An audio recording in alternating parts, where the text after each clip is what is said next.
Maybe we can find an artifact for that. That'd be cool. Maybe we could all be misfit toys and be collected by the warehouse. As long as you're not sending in cookies, we're okay. Chocolate cookies for your last day. Yep.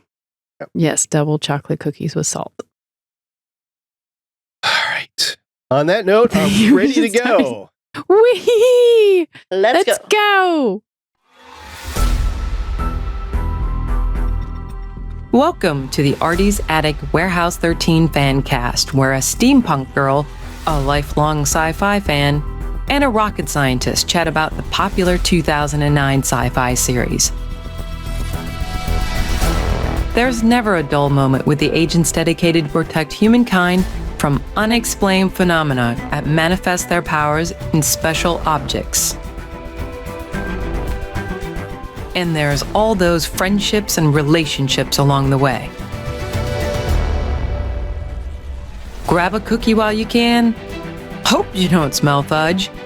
Gear up with your Farnsworth, Tesla, and neutralizer, and let's have some fun by snagging it, bagging it, and tagging it.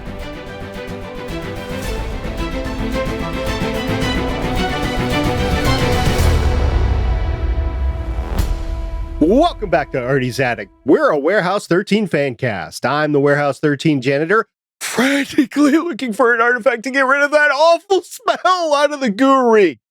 My name is SP. Yeah, good luck with that. That's what it happens It's going to when be in your artifacts, sinuses for months. Yeah, years. Years. Hope it comes off in the shower.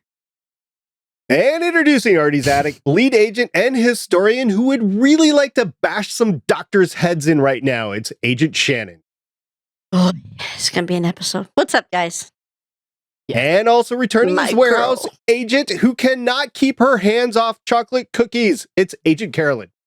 It's the salt. I like the salt on the cookies. They're That's really what good. makes it so good. What makes it so good? We are continuing our Warehouse 13 series discussion with the episode that premiered on Monday, June 17th, 2013, 4 years before Admiral Ozawa flew onto our screens commanding the USS Olympia. And by the way, Chris Ellis would have made an excellent Star Trek Captain or Admiral too. I'm referring to the Warehouse 13 Season 4, 17th episode, What Matters Most. The Amazon Prime Video description reads, when residents of a posh gated community start getting affected by a mysterious versatile artifact, Myka and Pete investigate. Shannon, I don't know about you, but I had a bad experience with this episode. You know, I like this episode. I like you get a little bit more in depth with the characters. C finally opens up a little bit.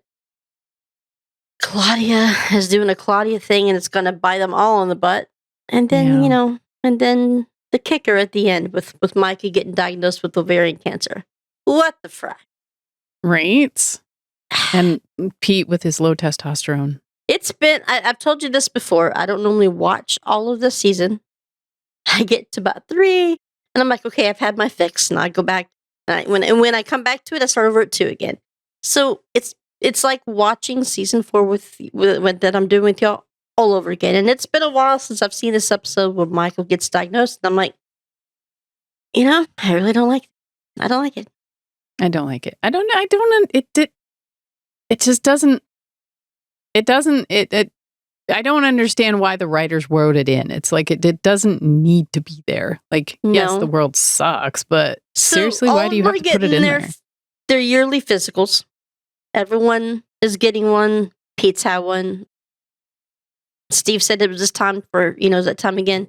But I don't know because it doesn't serve any purpose in the story. And if it makes you feel like you're going to lose another character, you're losing the head female of the series, would not do anybody any service. So, Yeah, I mean, I understand where the storyline goes after this, but it was just like, okay, they've been through enough.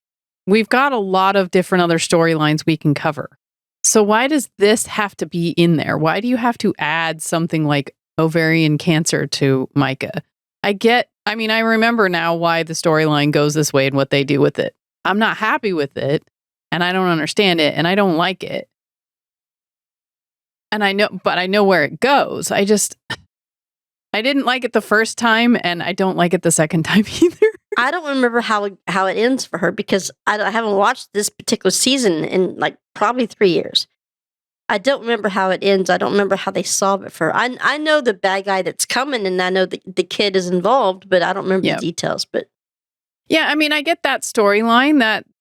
They have that big bad and stuff, but why do they need to put that into the storyline?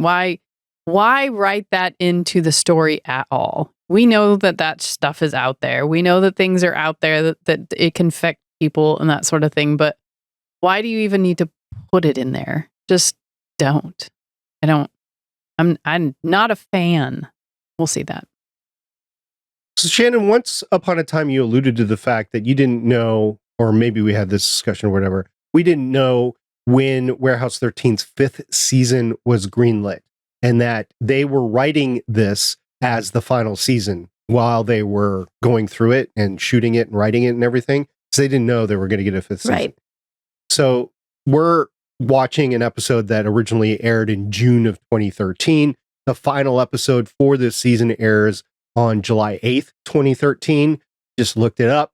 Warehouse 13 Season 5 was announced by Sci-Fi on May 16th, 2013.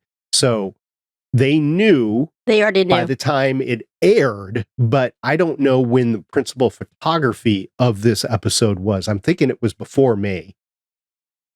So probably at this time they were trying to drum up audience, keep them there, keep them entertained, wanting to come back and see what happens to Myka. I get it, but that's the same thing they did with Janelle Williams. Yeah, but to me, if you're going to do that to one of my favorite characters and then you're just going to kill her, because to me, it feels like they're just, well, okay, you gave her cancer, so now she's got to struggle through it and you'll probably end up killing her. I don't feel like watching that anymore. Like, why do you have to make my favorite characters do these things? Well, to me, if I would, obviously I continue to watch it and watch the rest of it, mostly because I really loved Warehouse 13, but on the flip side, if something happened to Jinx, oh man, that's horrible. But I would continue watching. If something happened to Claudia, I'm like, can this be without Claudia? I don't think so. But I would revolt. I'm done with you if we lost Myka. And I think most of the fans would have had they killed her off. I just don't. It just doesn't. That's the same kind of suicide that you would have if that character, the character itself, left. And they brought in someone all new together that's going to replace that character. And then you're like, but you don't have the same kind of vibe. So yeah, I'm out. So I don't know. Well, it was like, I think I've talked about that before, but it was like when Ghost Whisperer did that. The relationship she had with her husband was amazing. And it worked and it was really good. And then for some reason, probably because they thought they'd get more ratings, they killed him off. And I'm like, okay. Man, the ghost. That was horrible. Then I'm like, okay, I can deal with loss. It's, and then he comes back as a ghost and then he puts himself in somebody else's body. I'm like, nope, sorry, you lost me. I can't. If you didn't want to kill off the character, it's one thing if you kill off a character. If you're going to kill off a character, kill them off. Like, they're not coming back. But in that show, they killed him off. And then there was such a revolt. Well, they couldn't bring him back, but they brought him back as a ghost. And then, she couldn't have any interaction with him. And so they're like, well, we need to have him have interaction. And then they just made it weird. They put him in somebody else's body. I'm like, no. At the time, I don't remember if Joanne Kelly was off trying to do something else. I know she does a lot of stage work, or she did at the time. Mm-hmm. She did a lot of plays and theater and stuff at the time. But I know she finished out the last 6 episodes of the next season. So even if they found out that they got it, and I don't remember, maybe SP, maybe why. Even if they found out by now that that recording that they had been renewed, why did it only get 6? Why not a full season? I think they were just ending it at that point in time. I think, if I remember correctly, and I haven't done any research on it, but if I remember correctly, they're like, okay, we're going to end it. Sci-Fi was like, okay, we're going to end it, but we're going to let them tell the rest of the story. So I think they might, in retrospect, they might have played the card of, we're going to cliffhanger this. And if you want this to live on in syndication, or as we're doing right now, watching it on streaming, then we need to end it on a good spot. So when they started season 5, and I've done this research already, I haven't watched any of this for a long, long time, probably since it came out. When they started season 5, they said, okay, we're just going to skip over the illness. We're going to say, okay, we fixed it in the first episode, and then we're going to move on, because they didn't have time to tell too much of a story. And they were like, that's not the key story that we're trying to tell. Well, if that's the case, why did you do it here? And again, I think you guys hit the nail on the head. They were trying to drum up interest to get the final season out of everybody. And contractually, how the SAG was at the time, if you got a 5th season, your salaries go up, right? Yep, you pay them more. There's all sorts of games that you start to play in the business side of the house once you get this far down the road. I think this was a little bit unusual because it wasn't your traditional 20 to 26 episode seasons all the way. The only 20 episode season is season 4. The rest are like 10 or 13 or 6 for the final. So I'm not sure contractually how that all worked at the time, if they had to renegotiate contracts, whatever happened. But you can see the gamemanship that gets played. Now, you have other series like Continuum or whatever that you get to a certain point and then they say, okay, we like this, we want another season. And you're like, Agents of S.H.I.E.L.D. is a great example. I think season 5, the final episode is called The End. And that would have made a great ending to Agents of S.H.I.E.L.D. But everybody, Marvel, ABC, everybody's like, yeah, we want more. And so they're like, are you sure you want more? Yeah, we want more. So they came back, Marissa Tankeron and not Josh Whedon, but his brother. They came back and they created a couple of more seasons that were really outlandish, right? But it's what the network wanted and people were watching it. And it got some ratings at a time where TV ratings were going down the toilet. So they were able to do that. Sci-Fi was having issues. We've talked about it all along. Sci-Fi was having issues. And I think this was just a bone that they were giving to the audience and trying to rekindle interest back into Sci-Fi. But in 2013, you're getting close to the end of where I wanted to watch stuff because I was getting mad at Sci-Fi. It's how it was treating things. Yes. I think 12 Monkeys Sci-Fi was the last one that I actually watched all the way through. Expanse pissed me off.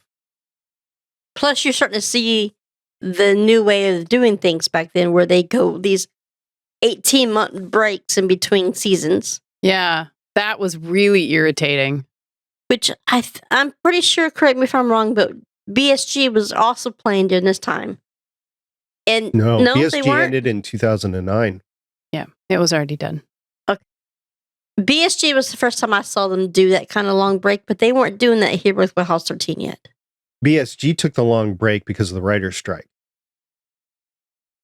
And I know Continuum, the last season that we had was condensed due to the studio that it was produced from in Canada. They gave them only the last couple of episodes. They told Simon, okay, we'll give you a final season to wrap everything up, but you only have 6 episodes to do it in. So just like here. Wrap it up. You only get 6. So I know that that was the reason, because, well, we all talked to Simon Barry at that time. I was on a podcast. It was called the Liberate podcast. And as a guest, we all got to ask Simon Barry questions. And that was what he said as far as why he only got the small amount of episodes for the last season. Was the studio was like, nope, we're only paying for this amount of episodes, figure out your story. I could be mistaken, but I think Warehouse 13 and Eureka were paid for by Sci-Fi. They weren't outsourced. I could be mistaken about that. I think Continuum was I don't know Canada if it was produced. Space, but it was some other production company. Yeah, I can't remember the production company. Space right off the top of my head, but it was a Canadian, because it was produced in Vancouver. So it was a Canadian company. It was like, well, I can't Warehouse 13 was done in Toronto.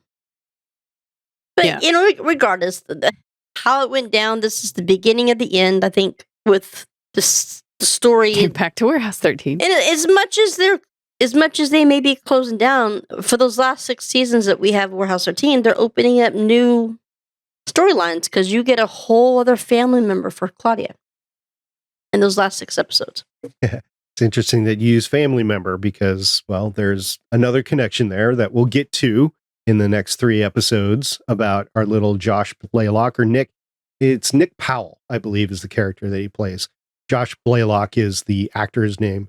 And yeah, so we get him, and you can just tell the moment that she connects with him at the end. And she said, do you want to come back with us? I mean, you don't have to, but you can come back with us. And it's awesome the way that they have played the Warehouse 13 crowd to get Nick inside the warehouse. Well, yeah, she was trying to play it forward. Pay it forward. She was. Well, he is playing it forward. But yes, we'll get to that. Yes. There's the connection. Because she was saved by Artie to, kind of got out of the system and sort of thing. So, but nice. Well done. For those of you on YouTube that can't see what Artie is wearing, as those of you on the podcast, steampunk. I can't even talk tonight for some reason. My brain ain't engaging. I love steampunk because he has steampunk goggles on at the moment. Hello, so if you go Myka. to our YouTube, you'll see his. You'll see them. Look here, YouTube, steampunk Myka. That's her Exactly. There you go. So I don't have regular goggles. All I have is these steampunk goggles. So yeah, the Wright Brothers goggles, which I've been to the Wright Brothers Museum, their factory, which burned down a few years ago, by the way. That's unfortunate. Yeah, I live in Dayton, Ohio, so it's kind of what everybody does here. And I work on the base, so I've of course been to the museum many, many times. Matter of fact, Shannon, your husband was up here in October, and I gave him a tour of the museum. It's huge, by the way. It's like a marathon running through there. And I have yet to see the Wright Brothers goggles. Right? That's because they're in the warehouse. Okay. You won't see them. They're an now in the artifact. warehouse, already snagged, bagged, and tagged. That's what got them off the ground. It's the goggles. No, the goggles were what was the you have? I'm sure you have the actual. Yeah. So Orville Wright's aviator goggles lets the wearer tap into the mind of another, allowing access to that person's brain power. When in use, the person whose brain is being tapped goes into a trance wherein they are made to mirror the user's actions and can see through the user's eyes. The downside is that the more this is done, the more strain it puts on the brain of the person the user is tapping into, causing increasingly severe seizures and the victim's eventual death. It is one of the main artifacts of the episode. So I have several statements to make here. One is, and I have questions. I have a question. The Wright brothers actually killed other people to create their airplanes by using these aviation goggles. Ooh, gross. So that's one. Two, how the heck did Nick get linked with these aviator goggles to begin with? They said he panhandled because he's a street kid. So remember when they were looking at their graffiti on the overpass, the homeless guy that was there, he's like, well, he lives right over there in that box. It's a nice box. I used to have a box like that. And then I lost my lease. So he lives on the street. So they said that he was probably panhandling and connected with him that way. And the guy probably saw him as a young brain, and somehow, however those goggles connect you with somebody, that's how they said he got connected. Okay. Let's back up. Question. Just a second. Quest, go ahead. I'll get to my point eventually. If when he gets into the B&B and he types, they fell for it, they believe me, I'm in, which means that was his plan, obviously, all along. Mm-hmm. Was him getting whammied part of the plan? Did the guy with the goggles know what was happening? Did they know that it was going to bring attention to you? Otherwise, it's a bubble guppy moment. Exactly. That's my point. Thank you, Shannon. That's the other. Right that was my going. question I'm with too. you. I'm with you. I'm like, because if they wouldn't have found him, then he would have died, and there goes the plan. So use these on me. You never saw me. Go. And how do they know that Claudia was going to be one of the people that would have come to save him? Like, it could have been Pete and Myka. Because and they wouldn't have, they didn't have the same history that Claudia does with homelessness that she does not recommend in February in Minneapolis. You know, how do they how did he know that I mean, there was a whole hell of a lot of stuff that had to come together to make that exactly happen so that he ended up in the warehouse. Now, he played it well as far as a victim and no, you're going to steal me. I know exactly how to play up on you. So he knows Claudia's poking points. But how do you get them to do exactly what you needed that happen? Especially after we know that the woman said, "This is your target, Claudia." So, I can completely back up the Minneapolis in February comment, by the way. Having lived there a significant portion of my life in February. Don't recommend it? No, I do not. That cold, huh? Very, very cold. Matter of fact, January is really cold, right? So you get out of January and you're like, okay, finally it's starting to get warm. And then bam! Hits you again with like several snowstorms and freezing and everything. You're like, I just want to get warm. And you don't get warm until July. So yeah, first of all, the great thaw. Yeah. Second, and it's in my lifetime, it snowed twice in Minnesota on 4th of July. So the second thing is, we can talk about that later.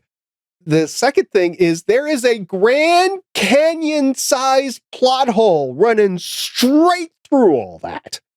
This is unbelievable. I mean, it's good the way they actually get it to turn out and everything, but it's a little bit too far-fetched. I mean, we've been dealing with plot holes and bubble guppies all along, so we can push some things aside. Big bubble guppy. This is like, what? This is a bubble whale.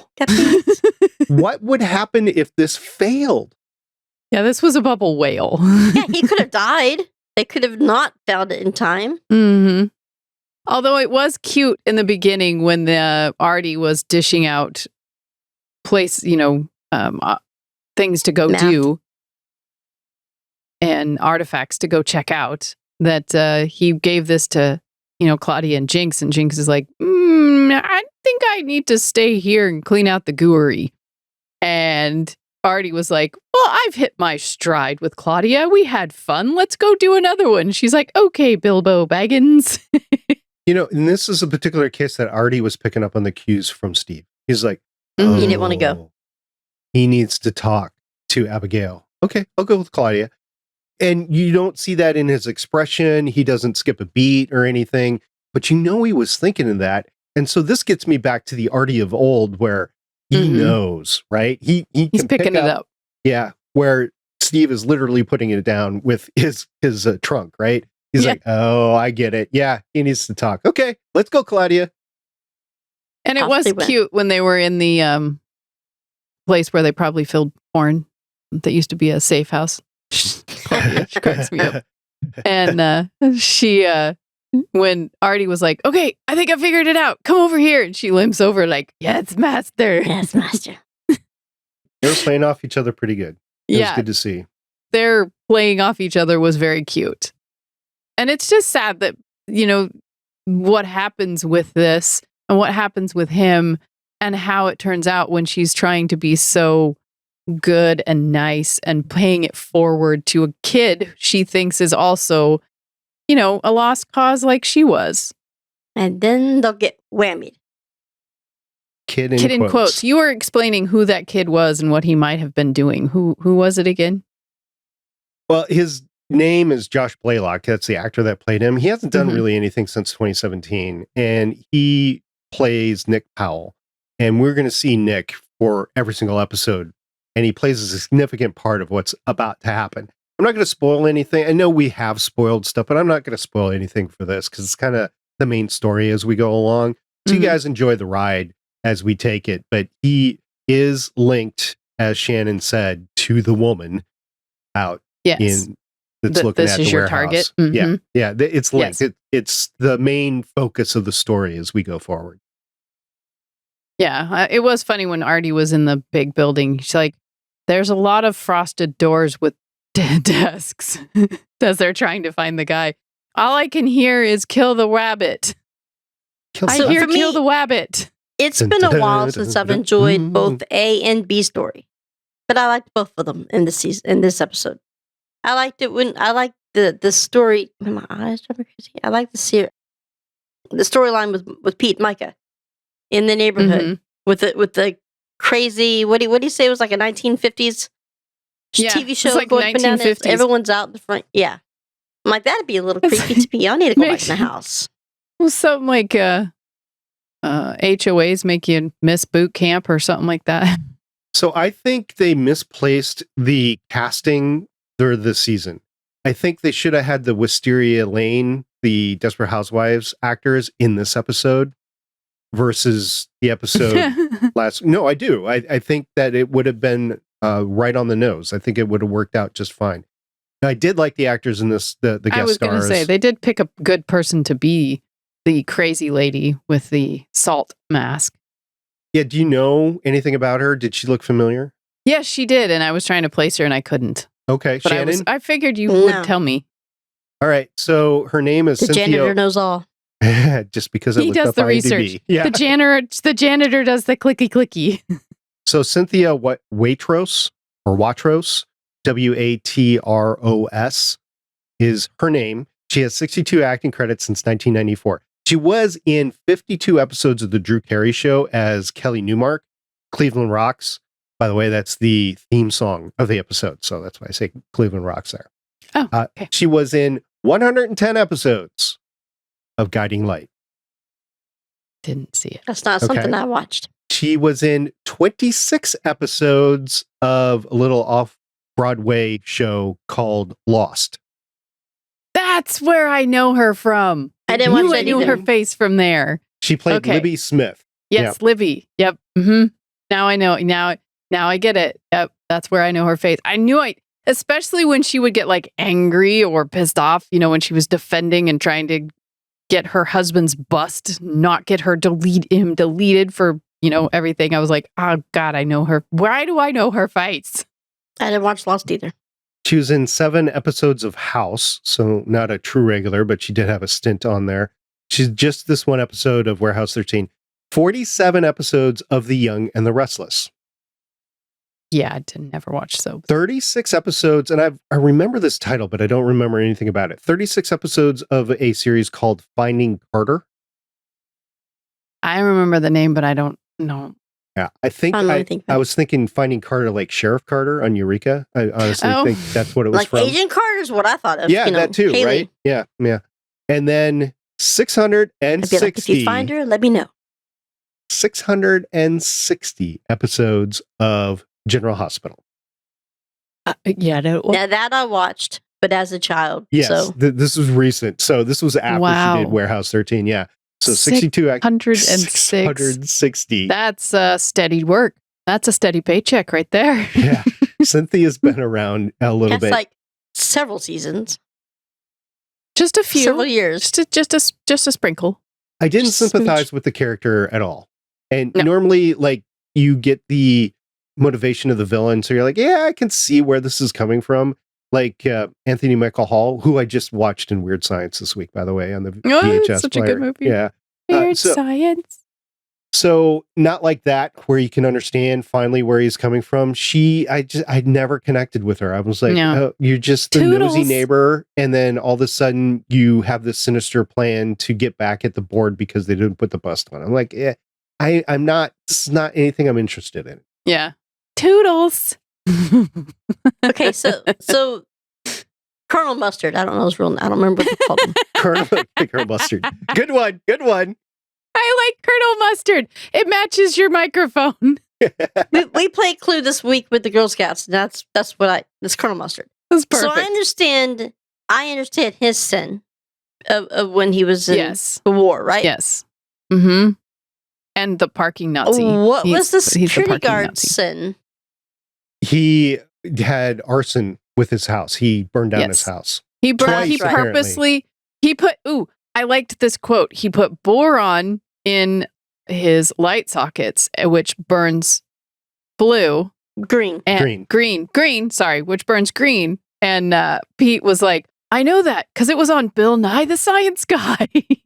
Nice. I was like, ooh, Pete watching something sciencey. What was the sin that made the two people literally stick together?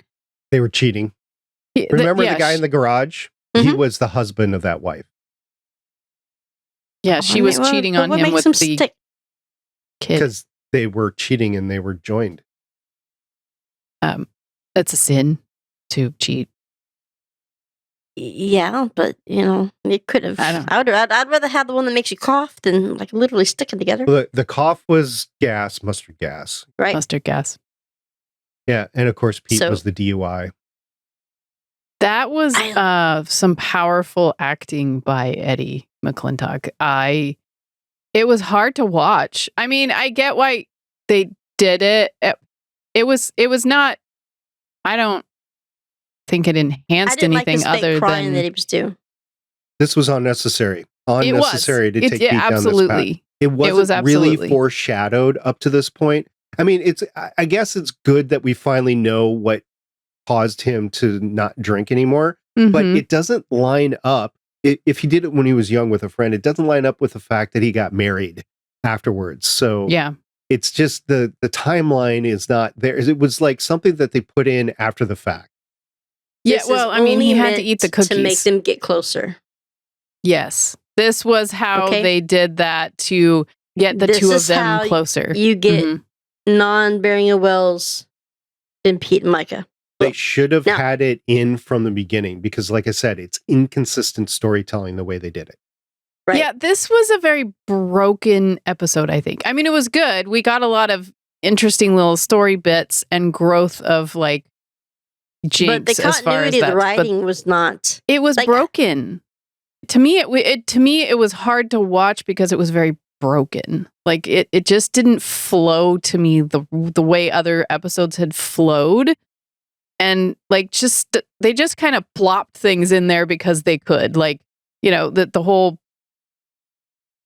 drunk driving thing and him breaking his legs. They just kind of threw it in there and went, or her cancer. Well, he ate the cookies, so now he has to relive a sin and get closer to Myka.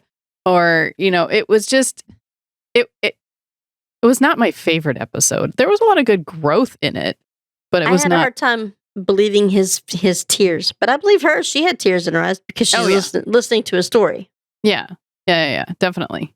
So the director for this episode is Chris Fisher. I think he's earned a lot of cred with all of us, right? This was the 9th of the 10 episodes that he directed. We've talked about him before. He's done a lot of great things, including Person of Interest, Strange New Worlds, 10 episodes of Warehouse 13, involved in Chuck and Eureka as well, and The Magicians. I tend to think that this wasn't his fault.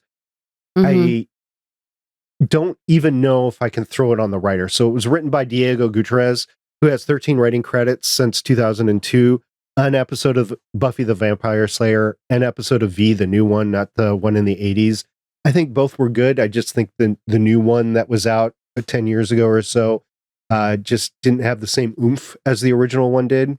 It had some amazing actors in it. So yeah, Marina Baccarin. It had the gal from Firefly in she it. was, and her Marina neck. Baccarin. Oh my gosh, it was like her neck was extended with that prop or whatever. It was. He did write 3 episodes of Warehouse 13. We've seen him before. He wrote Second Chance. We'll see him again in season 5. He did 6 episodes of From Dusk Till Dawn, the series, and 1 episode of the new series that I've been talking about, One Piece. He's done 1 episode of that. And actually, come to think of it, I don't know if that's an animated or a live action that was on Netflix, I think. Anyway, so I tend to blame a little bit on Diego, but then I tend to blame the whole story because it was like, okay, we need to introduce this kid. We need to have Myka and Pete get a little closer together, and we need Steve to be part of the warehouse. That's why we brought Abigail in. So we need to have that. So let's just make some stories that make that happen. And they were just not cohesive to the overall story. Spoiler, I did not like this episode. I have problems with this episode. Do I believe that there was good character growth? Yes. But the way it came across was just like, I watched this 3 times and I'm like, I had trouble picking out a favorite scene. Yeah, I did don't too. have one. I don't have one. I mean, I did find food. They did have scones in the beginning. They had cookies. They did have scones in the beginning that she'd picked up from the bakery market. that's down the down the road that makes Pete drool. They finally had fudge cookies. Pete did eat the fudge cookies that did Were they subsequently. fudge or just chocolate cookies? They were They were double chocolate cookies with the salt from that mask, and there was iced tea. I think that was all the food. No, there was the beer that the guy was drinking dinner out that of the. Steve made. Oh, and the lasagna. That, I think, if I had to pick a good favorite scene, that might be it, as far as the whole family coming together and Steve making dinner and Artie hanging up the picture that Abigail took to kind of like make everybody a family again. Right. Everybody coming back in. I think if I had to pick a favorite scene, it probably would have been that ending, as far as, the Abigail was trying to find a place to hang her picture, and Steve's like, no, you really should put it down here. And he's taking care of his, food. And then Myka and Pete come back in and they talk to Abigail. And then, Artie and Claudia come back in and they introduce the new kid. And then that whole ending scene, other than the whole diagnosis of cancer, that kind of was my favorite part, probably. Well, that was where the growth is, because Steve is finally accepting the fact that he's home. Yeah. I knew he could cook. Abigail's finally let her guard down, and she's feeling like and they're allowing her to feel like part of the family by already putting it back up. If I remember correctly, Steve takes over cooking for everyone from now on. Yeah, that's the point here, is that finally somebody's. I was worried about them. I was worried about their survival. Nobody's cooking. Nobody's cooking. How are they going to eat? How are they eating? Who's grocery shopping? That was my favorite scene. By the way, I normally write down 3. I only wrote down 2. And that was the number 1, was Jinxie's baking lasagna and Abigail hanging her photo. That was the number 1. But since you took that, that's the same. My secondary one was the cheating couple when they were caught. That was just funny all the way around. That was funny. Because there were so many innuendos of that. Yeah, it was, we're looking at my website. Yeah, he's really good at making websites. And they got the lube and the candle making. Kid kicks the lube underneath the couch and kicks the love juice underneath the couch. Used a little bit more of that, huh? Yeah. Maybe it wouldn't be so sticking together. Lube it up. But yeah, it was really, there was other funny parts, as far as when Abigail was starting to talk to Jinx about, this is why I left it. She's like, well, that's why I left it. He's like, you're lying. And then she just looks at him and he's like, oh, I'm so sorry. She's like, no, I knew you were the human lie detector. And I liked Jinx when he was like, oh, so Kosan found you as well. I guess the warehouse just collects all of us little misfit toys, and we've become a family of misfit toys. It's kind of, it was a neat analogy to misfit toys, that everybody that's there is kind of they're all together, they're all a found family, and it's a bunch of misfit toys. I just like that. I thought it was Mrs. Frederick that found him. Steve? He said Kosan. He said Kosan found me too. So he's like, he found me. And Mrs. Frederick found Pete and Myka, and Claudia found them. So yeah, Mrs. Frederick's not in this one. We've been saying it all along. She's kind of disappeared on the tail end of the series here in the second half of season 4. So we had that. So we had character growth. We also find out something about the warehouse. Goo stinks after you use it. It becomes contaminated, right? After it takes the stuff away from the artifacts, it smells like what happens when dead things die. That's And what Abigail says. it landed in his mouth. the whole thing with Jinx is that you're saying that not yet, basically, with somebody that he could share it with. Not yet. Yeah. Right now, the family is the one. Which is interesting. So you're taking the pressure off for that. And then what you're doing is you're going to focus it over on Pete and Myka is where this is going. Claudia. Yep. Yeah. So they're wiping the slate clean of everybody, and they're moving ahead with some final story arcs. And it's a little bit stereotypical that have the gay guy cooking, but right. I also What's just as stereotypical as having the main two characters get together. right. Right. So I also will say that having Abigail not cook and not being the complete one-for-one replacement for the bed and breakfast owner, I think that has some merit to it as well.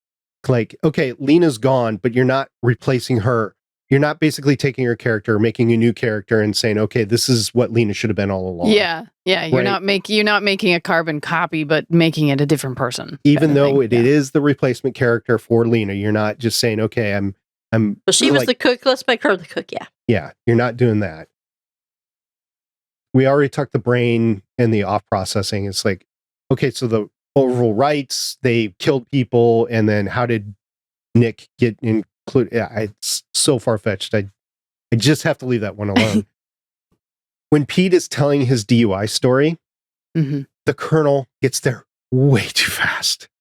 It's like Myka has neutralized the artifact, and the Colonel is like instantly there from the hospital. Like, is the hospital right behind that car? And Shannon, it takes a while to get discharged from the hospital anyway, right? Unfortunately, I know this all too well. Took me days just to get out of the. Just for them to tell me that, okay, you're basically released from ICU, but we don't have any beds to take you to, so we got to keep you in ICU so your family can't see you. I'm like, blah, blah, blah. They could have led into Myka's diagnosis a little bit better by sprinkling it in throughout the episode. Like, hey, like a phone call, like, oh, that was the doctor. I have to do some lab tests when I get back or something like that. We don't get anything. It's just slammed in our face at the end. I had an abruptness issue with that. Yep, I did too. You're like, where did this come from? Yeah, we had that like happy scene at the end where they're like having dinner and everything's great. And then all of a sudden you just see Myka with her physical. Well, we need to talk about next steps. And I'm like, what? What? Yeah, she could have got a phone call and it could have been, unsettling for her during that interview or whatever. And then you see her face turn pale. They could have done a lot of things better this episode. But I don't have a favorite part.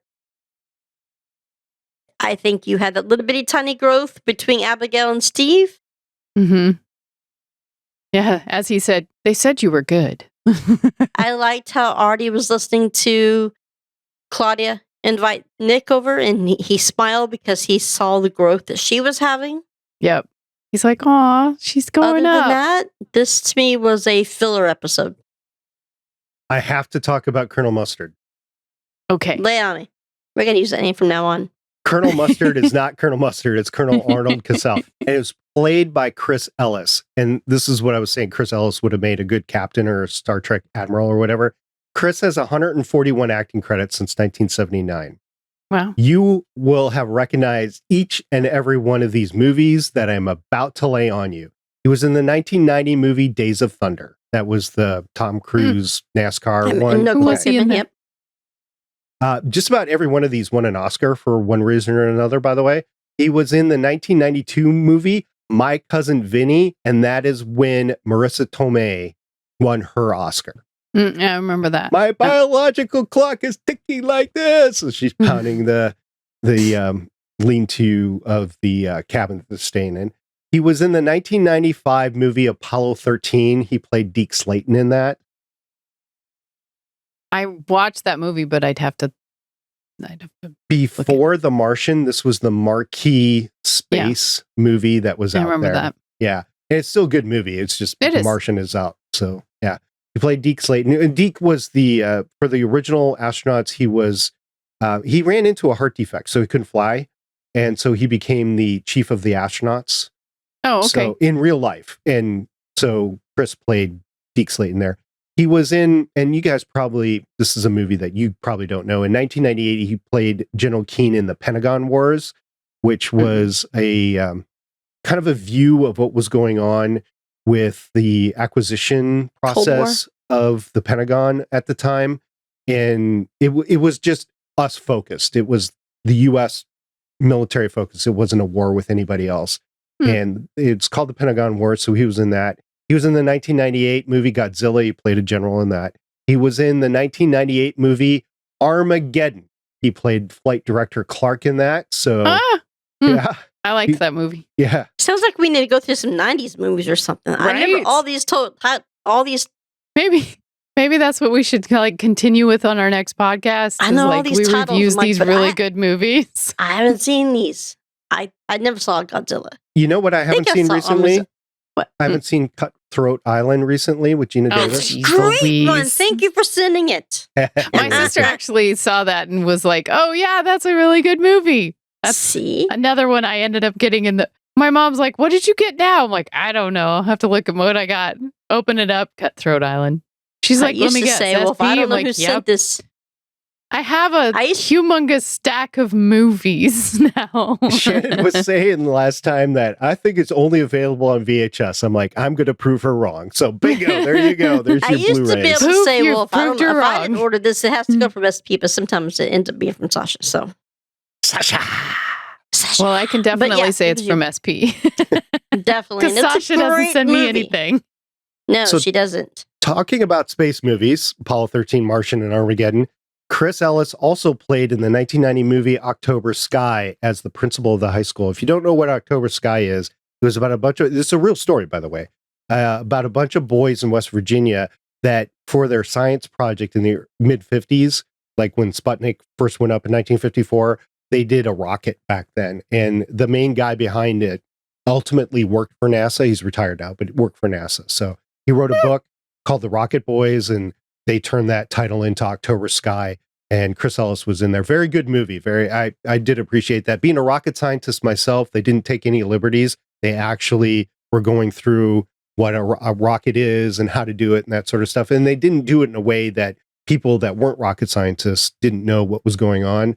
And remember, this is a mining town in West Virginia. So these boys were doing it to get out of the mining town. Otherwise, they would end up being miners and probably killed. Right. So October Very Sky, cool. very inspirational story there. Chris also played in the 2001 movie Planet of the Apes. Mm. He was Haven't in the seen it. 2002 movie Catch Me If You Can. That was a good movie. Very good movie. Leo. The 2007 movie, which I have a love-hate relationship with, and Shannon, so does your husband, Transformers. He was in the first Transformers movie. So there's a love-hate relationship with Yeah, us I that don't- grew up I in the don't- 80s and Yeah, watched that. Yeah. I haven't watched. I don't know if I've watched many of those movies. I may have watched the first one and then I gave up because it was so cheesy. Yeah, Transformers. Yeah. The recent ones, the last couple that have came out are good, but I'm still jaded. Yeah, I just like, I don't think I want it. I have other things I'll watch. And of first. course, unfortunately, and I say this with all due respect, it's only one episode of Warehouse 13 that we get Chris in. He's an amazing actor that's been in a lot of Yeah, stuff. no kidding. He's never the lead, but he's always an authoritative figure that He does could it have well. been a Star Trek captain. Yes, I Yeah. see I'll where tell you you're where he going with would have that. been a good lead in. If they ever made a movie, especially with the hat that he was wearing, I don't know what they call it, where they had the little bill and it's turned up at the back that he had on, like a newspaper hat. Oh, I yeah. don't know. If they ever made a movie about Tom Landry, he looks yeah. the part. Yeah. He looks the part with the hat. 'Cause that's the course. guy. That's the kind of hat that he wore all the time. Of course, nobody wants to watch a movie about the Cowboys right now. No. when did they ever? No. I'm not a Cowboys fan, so that's okay. So the other thing that I want to say, Kelly who plays Abigail Chow, we've already gone through her stuff, but it just as a reminder to get back to the opening statement, she was in 8 episodes of the Orville as an admiral. So that's why I put that part of 4 years before she came on the screen. I'm watching her now in Vampire Diaries. They Yep. did go way back with the artifact, the salt artifact, back to Sodom and Gomorrah. Yep. That was a way back artifact. They referenced Warehouse 3 even. So that Well, was that a makes very sense. old artifact. Although it was kind of a weird artifact. Like she's just breaking up the mask and putting salt from the mask is kind of weird. I mean, that whole thing was just weird to me. And the fact that, she's the last guy that she was trying to get to eat her cookies, she just has this like evil grin on her face. Like, just eat my damn cookie already. I want you to die. Warehouse I'm 3 like- makes sense. I don't I'm know where not- that one's I at. but don't- Number 2 is Egypt. So Yep. Yeah, and if she Egypt was closes down, goes to the next one. she was not one of my favorite people to. I mean, this artifact was was old. It was amazing how old that they thought of it, but it was not my favorite artifact. Although the sleep mask from Stalin was kind of funny when you wake up from it and you crave vodka. It's the only way that crazy man could get sleep. I don't know if I thought of a good part that I liked the best, but I really liked how Myka took her down. She saw her coming with the knife and she just like flipped over. Yeah, she was doing some stuff. Yeah. I mean, that is Myka. Don't. So Janice, don't. it is Myka. I know. At the end, just Janice, don't. Like, I can't with you. Stay down. Just I can't with you. Yep, I can't with you. Stop it. Yeah, let's see. The other artifacts that were either shown or were on shelves, the Beethoven's clock was referenced again. Newton's cravat. Yeah.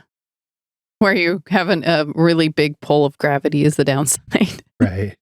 Christopher Columbus brooch was on there. Yes, where it could control you from overseas. Mm-hmm. And the biometric wrist device, not really an artifact, but that was cool, actually. That was pretty steampunky cool. Yeah, I liked it. It was an Apple Watch before they came out. Maybe I should have said that. Apple Watch. Have I said that? Do you know, they have a lot of things, like look at FaceTime. Now we have FaceTime, and they already did it here on Warehouse 13. Oh, missed opportunity. Definitely. Apple AirWatch should have been how I started the episode. No. Okay. Was the Apple Watch out then? 2015. I can't believe it's been out that long. But it came out after Warehouse 13 was doing FaceTime on the... Well, we talked about that already. Yeah, but you can't take a FaceTime call on your watch yet. I'm waiting for that to happen. I mean, you can take a phone call on your watch, which every time I do it, I feel like Dick Tracy. It'd be cool if you could do FaceTime. Right. I mean, it'd be a really tiny screen, but I'm sure it's going to, well, I mean, I'm sure it'll get to the point where it's kind of like Continuum and, you know, you pop it and then pops up like a little display or something like that on the side. Are you two ready to play a game? Always. The game depends on the game. There's 55 episodes. Where do you think I rank this? 1 to 55. Oh, I was about to say, does there salt involved in? Okay. How many episodes? 55? 55. I would rank this at 42. 42? I was going to say 40. 40? Did you say 40? Back off my number, Chica. You said 40? I said 40. 40! Bing, bing, bing, bing! Hey, look at me go. You win the salt mask. I win the woohoo! 37 is Mild-Mannered, Season 2, Episode 2. 38, Season 2, Episode 4, Age Before Beauty.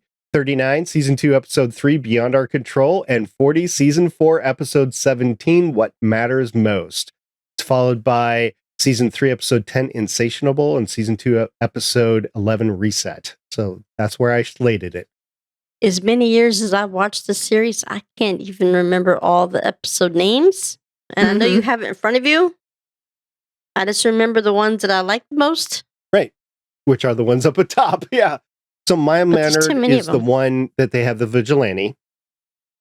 Yeah. You know, with where she wore the pleather shorts. With the pants. Yeah. The pleather pants and underpants. That's how you gotta award it to me. Then like ding ding ding it comes on. Okay. Age Before Beauty is the supermodels. Yep. She became old. Beyond Our Control is the one where you had the Unnaville residents, so the postmaster and stuff like that, right? Oh. Yeah. Yeah. The movie. Insatiable was the flesh-eating zombies, the frozen flesh-eating zombies. Tacos. And Reset. I can tell you that's not how they normally work for me. Yeah. Reset was Wells' treacherous attack and devastating betrayal of Egypt has set into motion the plan that she has been secretly orchestrating. Season 2. And I know it's probably higher on your list, Shannon, but this was one that I was like, I didn't like it at all because I don't have a list. HG, well, I mean, it's got HG Wells in it. It's got Jamie Murray, so it's inherently a higher ranked episode for you. Okay, but I like her, but I don't like For the Team. And that's one episode that she's in. Yeah, this is underneath the episode that we watched this week. It was underneath For the Team. I'm trying to remember where that is. It's 23 For the Team. So this is way underneath that. So anyway, Carolyn wins 40 right on the nose. I get what did I win? You won salt the mask. fact that you got it. Yeah, salt mask. Sweet. It's all yours. You won the salt mask. So use it sparingly. Oh, Don't eat okay. with it. In cookies. I'll make some cookies. Salt baths. Guys like want some stomach. cookies? Okay, Shannon, I'm going to pretend Salt like bath. you have a choice here, but you really don't. So what do you want to Lay it hear? on me. IMDb, Amazon Prime. Amazon. Amazon, okay. The warehouse team uncovers a lead on a cache of artifacts stolen from Warehouse 12 by the infamous pirate, Roaring Dan Seavey. Pirates. Harg. Arr, Mitzi. Arr. With my one good eye. And my peg leg. Oh, I remember that one. I remember Yeah. that one. Do we have any feedback? Not unless we got something today. I looked. No. I didn't see anything. Yeah. Boo. So where Nobody our- loves us. Our email know- address is warehouse13fancast@gmail.com. That's warehouse13, the numbers 13, fancast with an F at gmail.com. You can also drop a comment on our YouTube channel. So Artie's Attic over on YouTube. Or on X, Sci-Fi Girl. Yeah. Or Ocean 363. You can tag me. That's fine. Yeah. You may have a different opinion of this episode. You may have liked it a lot more. So please feel free to share good or bad, whatever you wish to share with us. We are happy to read everything or not read it on the air, but still read it. You know, whatever you want. We would love to hear from you. Uh-huh. And everybody, we are slated for one more episode back to back, and we will do that. And then we're taking at least a week off. Now, I say slated because, to be honest with you, I don't know what's going on with my job right now, and we'll just see what happens with that. I think I'll be okay for the next week, but you never know. So there is a possibility we might be delayed or maybe permanently canceled. If so, I'll let everybody know what's going on. Well, we'll just, hopefully not. I just want to throw it Fingers out crossed. there. Yeah, it's a very anxious and stressful time if you're a government employee, which I am. So we'll just see how things go. Everybody send well wishes to SP and happy thoughts. Please. And thank Pixie dust. Appreciate that. All right. you. Anything else, you two? I'm out. No, That's all 'cause I got. it wasn't really that. I mean, it was Memorable an okay of an episode. episode. Yeah, Yep. but I'll forget it tomorrow. All right. Until next time, I'm the janitor, SP. This is Sci-Fi Girl. Motion 363. Bye. I think I need to go Bye. make some cookies. Double Hungry? chocolate. Fudge. No, fudge. Brownies. Sounds good. Just as long as it's not tea. Make some ice cream. Thanks for joining us for an episode of the Artie's Attic Warehouse 13 Fancast. You can find all our episodes at warehouse13fancast.com. If you'd like to contact us, you can hit us up on our email at warehouse13fancast@gmail.com. We are a part of the Lone Wolf Podcast Network. You can hear more of this cast and other shows like it by checking out lonewolfpodcasts.com. The intro music is Sci-Fi Hybrid Intro by Soundmake, and the outro music is Science Fiction by Tunes to Go. Both were purchased on pond5.com.